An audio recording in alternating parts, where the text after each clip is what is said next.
Hello, my name is Camila Delgadillo, and welcome to my honors presentation titled Stories, Spirits, and Strings Cultural Expression in Kubo and the Two Strings. Today, I'm exploring how this film blends cultural tradition, symbolic imagery, and emotional storytelling to express ideas about memory, identity, and inherited grief.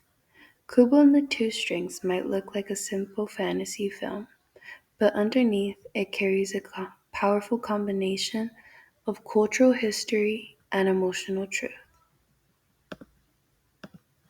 To guide this project, I focused everything around one central question, the question that helped connect my cultural research with the film's emotional meaning. That question being, how does Kubo and the Two Strings use cultural elements such as Shinto spirituality, origami symbolism, Japanese mythology, and music to communicate ideas about memory, identity, and inherited trauma? This guiding question shaped how I approached the film and helped me understand why each symbolic choice matters. To keep things clear, here's a quick overview of what I'll be covering today. I'll start with the cultural context, Shinto spirituality, ancestral presence, and mythological influence. Then I'll move into the film's symbolic elements, origami, yokai inspired figures, and the emotional purpose of the samisen. After that, I'll take you through key scenes where elements come together most powerfully. And finally, I'll choose the significance of the film and what it reveals about identity and cultural expression.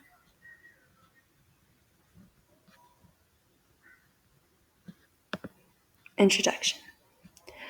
Kubo's world is built on cultural frameworks that shape how the story expresses grief, identity, and memory. This is not a story that exists outside of culture. Instead, it's grounded in real spiritual traditions, real symbols, and real mythological patterns from Japan. Understanding this context helps reveal why the film feels so emotionally grounded. Analysis on Shinto spirituality and its depictions in Kubo. One of the strongest cultural influences in the film is Shinto spirituality. Shinto centers on harmony with nature and the belief that spirits, or kami, exist in all things mountains, rivers, ancestors, and memories. In Kubo, this spiritual worldview shapes everything. Kubo's mother continues guiding him even after her death. His father's spirit protects him, and the Moon King becomes a celestial, ancestral figure representing a different path, one rooted in rigidity and emotional detachment. Shinto also influences how grief is understood. Instead of separation, Shinto emphasizes continuity, the idea that those we've lost remain present in our lives. This belief appears throughout the film. Kubo talks to his parents, honors them, and carries them into every action he takes. The film treats memory as something alive, something that moves through families rather than fading.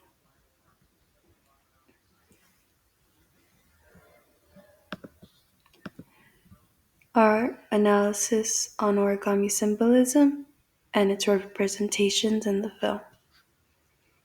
In the film, origami becomes a language of memory. Every fold carries intention and emotional weight. In Japan's culture, paper is used in rituals and ceremonies, so origami already has a spiritual foundation. Kubo expands that meaning. Origami acts, fights, teaches, and protects. The origami samurai retells Kubo's family story. The bird defends him, and the folded boat carries him throughout moments of transformation. Origami turns memory into something physical, something that can move and change.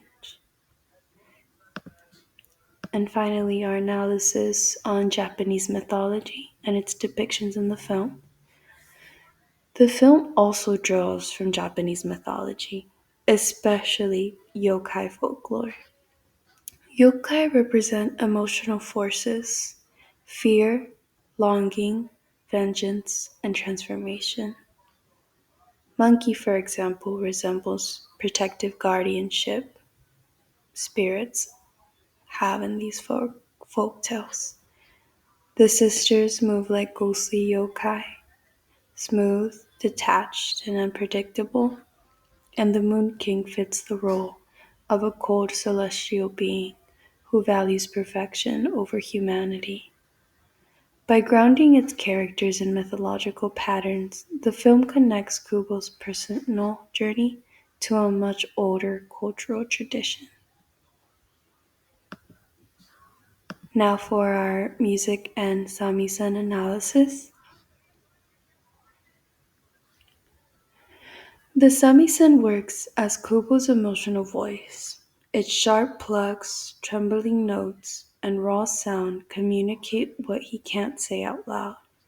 In Japanese storytelling tradition, the samisen often accompanies narrative performances, and the film honors that by letting music drive emotional expression. During painful moments, the music becomes shaky and vulnerable.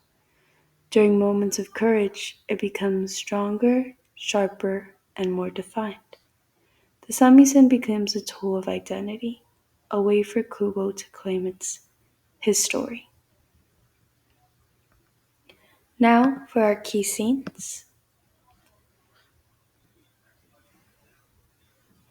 The opening storm scene is one of the emotional foundations of the film. Darkness, crashing waves, and unpredictable movement mirror how trauma enters a life suddenly.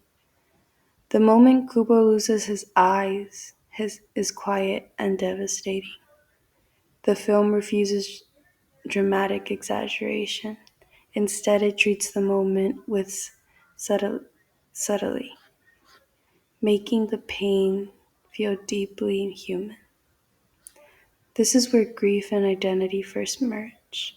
Kubo's life is shaped by loss long before he understands it, and that loss becomes a part of the story he carries.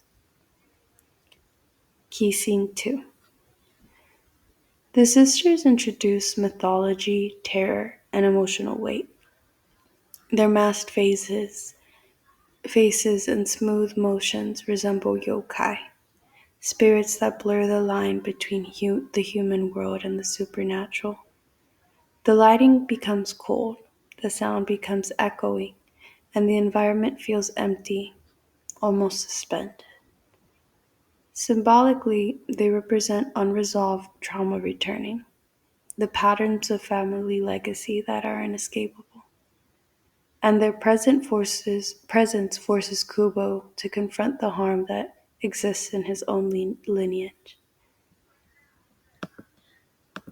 And for key scene 3, the confrontation with the Moon King uses visual contrast to tell the emotional story. The Moon King is surrounded by cold blue light, symbolic of repression, perfection, and emotional detachment. Kubo stands in warm light, symbolic of memory, compassion, and humanity. His refusal to join the Moon King is not just defiance, it's a rejection of generational expectations rooted in suppression. He chooses empathy over perfection, a clear break from harmful legacy.